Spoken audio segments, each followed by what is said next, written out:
वैद्युत द्वंद्व के कारण अक्षीय स्थिति में वैद्युत विभव। तो थोड़ा विभव के बारे में समझ लेते हैं, कैसी राशि होती है, कैसे निकालते हैं। वैद्युत क्षेत्र और वैद्युत क्षेत्र की तीव्रता को जो परिणामी निकालते हैं, दोनों में अंतर क्या होता है, दोनों किस बात का डिफरेंस होता है, देखिए करके समझिए। देखिए जो आपकी पोटेंशियल है, जो आपका विभव है वो कैसी राशि, जो आदिश, और जो आपका वैद्युत क्षेत्र है, जो आपका वैद्युत क्षेत्र है ये सदिश राशि है। कैसी है, सदिश। तो विभव हो गया आपकी आदिश और वैद्युत क्षेत्र हो गया सदिश। तो जो वैद्युत क्षेत्र का जो परिणामी निकालते हैं किसी उसमें दिशा का भी ज्ञान रखा जाता है। ठीक, फिर सूत्र लगाते हैं, यदि अपोजिट डायरेक्शन में है तो घटा देते हैं, सेम डायरेक्शन में जोड़ देते हैं, किसी कोण पर सूत्र से निकाल लेते हैं। लेकिन विभव कोई लोचा नहीं दोस्तों, विभव कोई लोचा नहीं, सिर्फ योग करते हैं और बीजगणित योग करते हैं। बीजगणित योग का मतलब हो गया, जैसे मान लीजिए देख लीजिए यहाँ पर कोई बिंदु है, तीन आवेश रखे हैं। पहला आवेश है आपका Q1 डिस्टेंस R1, दूसरा आवेश Q2 डिस्टेंस R2, तीसरा आवेश Q3 डिस्टेंस R3, मालूम निगेटिव है। ठीक है, इस बिंदु पर तीनों की वजह से हमें पोटेंशियल निकालना है, इलेक्ट्रिक पोटेंशियल। तो के तो चलती है Q1 बटे R1, ऐसा मतलब आप अगर दिक्कत हो रही है आपको समझ नहीं, ऐसा देखो V1 बराबर यदि Q1 आवेश के कारण बिंदु C पर होगा थोड़ी देर के लिए, क्या सूत्र निकाला था हमने, 1/4πε0 आवेश बटे दूरी। ठीक है, इसका जोड़ दो इसी में, ठीक है, जोड़ दे डायरेक्ट कर दे, आप परिणाम समझना। ठीक है, क्या हो जाएगा बोलो, 1/4πε0 Q2 बटे R2 माइनस, जो नेगेटिव है ना तो नेगेटिव रखेंगे, कितना हो जाएगा 1/4πε0 Q3 बटे R3। तो ये सूत्र होता है कि कोई बिंदु है, अगर 2 4 6 आवेश रखे हैं, उन आवेशों में से भी हमें वैद्युत विभव निकालना है तो सबका बीजगणित योग कर देते हैं। बीजगणित योग कोई बड़ी चीज नहीं, सिर्फ वैद्युत चिन्ह से रखी जाती है, ये हल से कहेंगे। ठीक है, वैद्युत द्वंद्व है, बिल्कुल ए भी एक वैद्युत द्वंद्व है, इसकी लंबाई 12 थी, मध्य बिंदु O है, L भागों में कट गई। अक्ष से बिंदु लेना है, जो अक्ष से बिंदु लेते हैं अक्ष के इस तरफ भी हो सकता है और अक्ष के इस तरफ भी हो सकता है, ऊपर नीचे नहीं हो सकता। ठीक, इस तरफ भी ले सकते हो आप, और जो बिंदु लेते हैं वो मध्य बिंदु O से लिखा जाता है R डिस्टेंस पर। ठीक है, मध्य बिंदु O से लिखा जाता है R डिस्टेंस पर। ठीक, तो लिखेंगे कि 2L लंबाई वैद्युत द्वंद्व, जिसकी 2L लंबाई वैद्युत द्वंद्व में एक ऐसे माध्यम पर रखा हुआ जिसका परावैद्युतांक कैपिटल K। ठीक है, इसके मध्य बिंदु O से R दूरी पे बिंदु C है, जहां पर हमें परिणामी वैद्युत द्वंद्व निकालना है। देखो -q आवेश की वजह से भी C पर विभव होगा और +q आवेश की वजह से भी C पर विभव होगा, डायरेक्शन का कोई लोचा नहीं है। ठीक है दोस्तों, चलो अगर आप -q की वजह से निकालेंगे तो V1 लेट कर लेते हैं, तो कितना बच्चों K आवेश बटे आवेश हो जाएगा -q बटे दूरी, क्या हो यहाँ से आगे देखिए, यहाँ से यहाँ तक हो जाएगी आपकी R प्लस समीकरण मान लो, इसकी वजह से V2 मान लो, V2 लिखो भाई, कितना हो जाएगा K Q अपॉन ये डिस्टेंस हो जाएगा, V2 बराबर होगा K Q upon R minus del. तो V1 है वो -q आवेश की वजह से विभव है, और जो V2 है वो +q आवेश की वजह से। बिंदु C पर निकालेंगे, बिंदु C पर V नेट निकालेंगे तो कितना है, मैंने बताया था कि V नेट निकालने के लिए क्या करते हैं, सेट का बीजगणित योग है। बिंदु C पर परिणामी निकालना है, परिणामी निकालने क्या करते हैं, इनका बीजगणित योग करते हैं। तो एक तो V2 + V1 लिख दो या V1 + V2 लिख दो, उससे कोई फर्क नहीं पड़ने वाला। V2 मैंने पॉजिटिव वाला पहले लिया, नेगेटिव वाला बाद में ले लिया, पाई K माइनस का Q अपॉन और R plus K Q upon R minus, देखिए बच्चों इस टाइप का, तो ये ऐड किया, इसके बाद क्या मिलेगा KQ, एलसीएम हो गया था R² माइनस L², इसका गुणा करो तो कितना हो जाएगा R plus L minus R और प्लस, ठीक है भाई, कोई नया काम नहीं किया, इसकी वजह से निकाला इस पर विभव, इसकी वजह से निकाला इस पर विभव, दोनों को हमने जोड़ दिया। क्या यहाँ से R कट गए, बिल्कुल कट गए, कितना आएगा KQ, कितने L हो गए आपके 2L हो गए, तो ये R² माइनस L²। मुझे कॉन्सेप्ट बताया था हमने आपको कि कोई संख्या छोटी है उसका वर्ग और छोटा होगा। ठीक, समझ लो, जैसे कोई संख्या है 1/2 मान के चलो, इसका वर्ग और 1/4 और छोटा हो गया, 1/4 का वर्ग और 1/16 और छोटा हो गया। तो कहने का हमारा मतलब क्या है, कहने का हमारा मतलब ये है अगर कोई संख्या छोटी है तो उसका वर्ग और छोटा होता है, और बड़ी संख्या में छोटी संख्या को जोड़ो घटाओ कोई फर्क नहीं पड़ता। तो लिखेंगे यहाँ पर L is very less than L जो आर की तुलना में बहुत कम है, इसलिए एल स्क्वायर का मान 100 मान के छोड़ने हटा दो एल स्क्वायर, हट जाएगा ना से।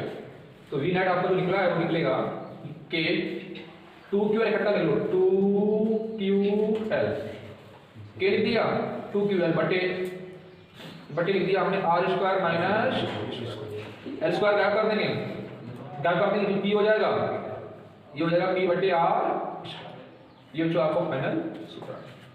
तो देखिए क्या है, वैद्युत द्वंद्व के कारण निरक्षीय स्थिति में वैद्युत देखो, वैद्युत द्वंद्व के कारण निरक्षीय स्थिति में वैद्युत देखो, ठीक है। निरक्षीय स्थिति क्या होती है बच्चों, अक्ष पे नहीं होगी, इधर भी हो सकती, इधर भी हो सकती, वो स्थिति ऊपर नीचे कहीं हो सकती, मध्य बिंदु हो सकती, ठीक है। दूरी लेते हैं क्योंकि मध्य बिंदु से दूरी नापने दिक्कत नहीं होती, ठीक है। अब सुनिए, तो AB जो आपका AB है, जो आपका AB है वो एक वैद्युत द्वंद्व है, ठीक है। इसकी लंबाई क्या है 2l, जी O मध्य बिंदु हो गया, तो ये लंबाई l का होगा, इसके मध्य बिंदु O से r दूरी पर निरक्षीय स्थिति में बिंदु P है, जहां पर हमें क्या निकालना, वैद्युत विभव निकालना, ठीक है। तो माइनस q आवेश के कारण बिंदु P पर वैद्युत विभव होगा और प्लस q आवेश के कारण भी बिंदु P पर विभव होगा, माइनस q आवेश के कारण बिंदु P पर विभव होगा और प्लस q आवेश के कारण बिंदु P पर विभव होगा। दोनों की वजह से विभव निकालेंगे और दोनों का व्युत्पत्ति योग करेंगे। तो देखिए, अगर बात करते हैं इस त्रिभुज के समकोण त्रिभुज, समकोण त्रिभुज की दूरी निकालनी पड़ेगी हमें। समकोण त्रिभुज AOP में कर्ण कितना है आपका AP, तो कर्ण का वर्ग बराबर लंब का वर्ग यानी कि OP का वर्ग प्लस आधार का वर्ग यानी कि OA का वर्ग। तो AP चाहिए ना, AP का वर्ग OP बोलो, OP है तुम्हारी r स्क्वायर, OA बोलो, OA है तुम्हारी l स्क्वायर।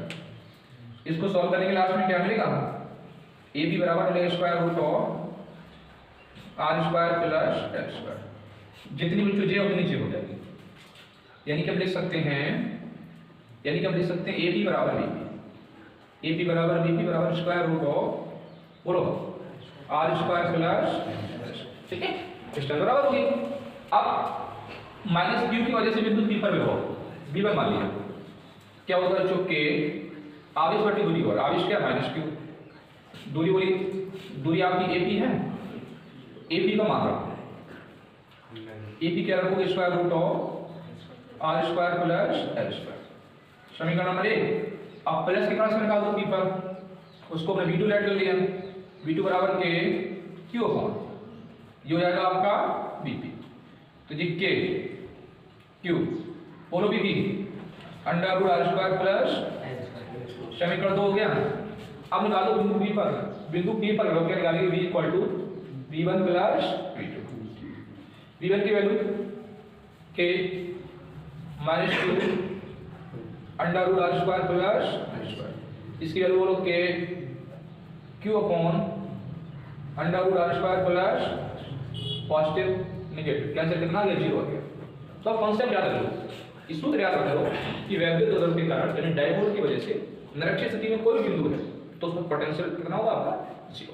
तो क्या है, ये चित्र आप देख पा रहे हो, चित्र की सहायता से बिंदु P पर हमें विभव निकालना है। क्या निकालना है, -3 माइक्रो कूलम आवेश बिंदु P पर विभव उत्पन्न करेगा और +1 माइक्रो कूलम भी बिंदु P पर विभव उत्पन्न करेगा, दोनों की वजह से निकालेंगे और दोनों का व्युत्पत्ति योग करेंगे।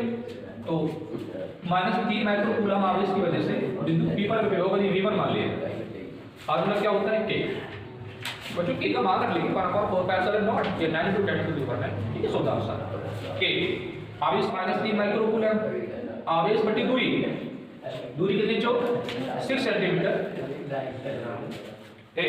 आवाज रिकॉर्ड आगे सॉल्व करेंगे इसको। K ये -3 माइक्रो कूलम से कूलम बदल दो और सेंटीमीटर को मीटर में बदल दो, कोई डाउट किसी वाला को, कितने वोल्ट हो जाएगा, वोल्ट इसका यूनिट होता है। अब V2 का मीनिंग क्या हुआ, V2 का मीनिंग हुआ 5 माइक्रो कूलम आवेश की वजह से बिंदु P पर K कितना है 5 माइक्रो कूलम, जो कूलम में लिख लिया, ठीक है। बीच की दूरी कितनी है 10 सेंटीमीटर, तो 10 × 10⁻⁻², जी वोल्ट में आ गया। अब V नेट चाहिए P पर, तो V बराबर क्या निकालेंगे, V1 प्लस V2, v1 बोल दो, v1 हो जाएगा माइनस का 3 काट दो, 3 एकदम 3 1 सेकेंड काटो, इन्हें जोड़ो तो होगा क्या जाएगा बच्चों, जो हो जाएगा माइनस का 3 गुणा 10 की घात माइनस 6 बटे 6 गुणा 10 की घात माइनस 2 प्लस 5 गुणा 10 की घात माइनस 6 बटे 10 गुणा 10 की घात माइनस 2। और दोनों में के तो के बाहर ले दिया, के बच्चों हमने बाहर ले दिया। समझिए इस बात को। देखिए अब क्या करेंगे, ये तो दो घाते हैं इसके ऊपर भेज दो, इसके भी ऊपर भेज दो, जिसके ऊपर भेजोगे तो मिलेगा माइनस का 3 बटे 6 गुणा ऊपर कितनी 10 की घात माइनस 4 बचेगा आपका, 10 की घात माइनस 4 प्लस लगा लो, इसके ऊपर भेज दो तो आएगा 5 बटे 10 गुणा 10 की घात माइनस का 4 और के चल रहा है ना आपका, के गुणा में आगे लिख दो, के का मान रख लेंगे बाद में, ठीक है। अब देखिए 3 एकम 3 3 दूनी 6, 3 एकम 3 दूनी 6 माइनस के 1 बटे 2 गुणा 10 की घात माइनस 4, 5 एकम 5 दूनी 10 तो आया 1 बटे 2 गुणा 10 की घात माइनस 4। देखिए ये कैंसिल हो जाएगी, कितना आ गया 0 आ गया, 0 आ गया, के की मान की आवश्यकता ही नहीं पड़ी। तो सीधी सी बात ये है 5 माइक्रोकूलम और माइनस 3 माइक्रोकूलम आवेश की वजह से बिंदु P पर यदि विभव देखें तो कितना आएगा आपका 0। ये चित्र है और चित्र की सहायता से आपको x बराबर 0 पर क्या निकालना है, विभव निकालना है। हमारी बात सुनिए, जो ये वाला बिंदु है वो x बराबर 1 डिस्टेंस पर है, जो ये वाला बिंदु है x बराबर 3 पर है और ये जो ये वाला बिंदु है वो x बराबर 9 पर है। सभी आवेश इस तरह आनंद कर रखे हैं, ठीक है, सभी आवेशों की वजह से इस पर विभव निकालना। तो देखिए v1 कितना होगा, v1 निकालेंगे, v1 बराबर होता है चुप के आवेश बटी दूरी, आवेश क्या है q, दूरी कितनी यहाँ से यहाँ तक 1 आवाज नहीं होगी। अगर v2 की बात करेंगे k आवेश क्या है माइनस q, दूरी क्या यहाँ से यहाँ तक बोलो बच्चों 3 लिख दो। अगर v3 की बात करेंगे k आवेश क्या है प्लस q, दूरी कितनी है 9, समीकरण इस तरह कहानी और बढ़ती जाएगी आपकी, ठीक है, पढ़ा भी निकालना अभी। v1 plus v2 plus v3 करेंगे k q बटे के माइनस q बटे 3 के q बटे 9 अप टू डॉट बच्चों, ठीक है, अप टू डॉट कहाँ तक अनंत तक गया है। कॉमन क्या हो रहा है, के कॉमन कर 1 बचेगा माइनस 1 बटे 3 बचेगा प्लस 1 बटे 9 बचेगा up to dot dot infinity, ठीक है। तो ये गुणोत्तर श्रेणी बन गई, क्या बन गई गुणोत्तर श्रेणी। अनंत गुणोत्तर श्रेणी के पेपर का फार्मूला होता है, आपको याद रखना है s इनफिनिटी बराबर a/1 minus r, a/1 minus r। a क्या होता है प्रथम पद, r क्या होता है कॉमन रेशियो। देखिए k का मान रख लो 1/4 pi epsilon not into q, a आपका 1 प्रथम पद एक ही तो है 1 माइनस r। कितने का अंतर चल रहा है, देखिए कितने का चल रहा है, r निकालना है तो प्रथम पद का द्वितीय पद में भाग करो, तो द्वितीय पद क्या आएगा, द्वितीय पद 1/3, प्रथम पद 1 तो 1 का 1/3 में भाग करो तो 1/3 आएगा, या 1/3 को 9 में कर दो तो 1/3 आ जाएगा, ठीक। ऐसे r निकाल लेते वो नेगेटिव निकलेगा, ठीक, कितना हो जाएगा माइनस का 1/3। इसको अगर सॉल्व करेंगे, इसको जो आगे सॉल्व करेंगे तो क्या मिलेगा आपको 1/4 पाई एप्सिलॉन नॉट q 1/, जो हो जाएगा 1 प्लस 1/3 जी आएगा आपका 1 प्लस 1/3। इसको सॉल्व कर दो q/4 pi epsilon not, LCM 3 हो जाएगा, 3 ऊपर पहुंच जाएगा और 3 1 4 नीचे हो जाएगा। ये आपका आंसर, इसको सॉल्व करना कितना आएगा 4/3 3 ऊपर पहुंचा दो, तो x बराबर 0 जो आएगा वो ये आएगा।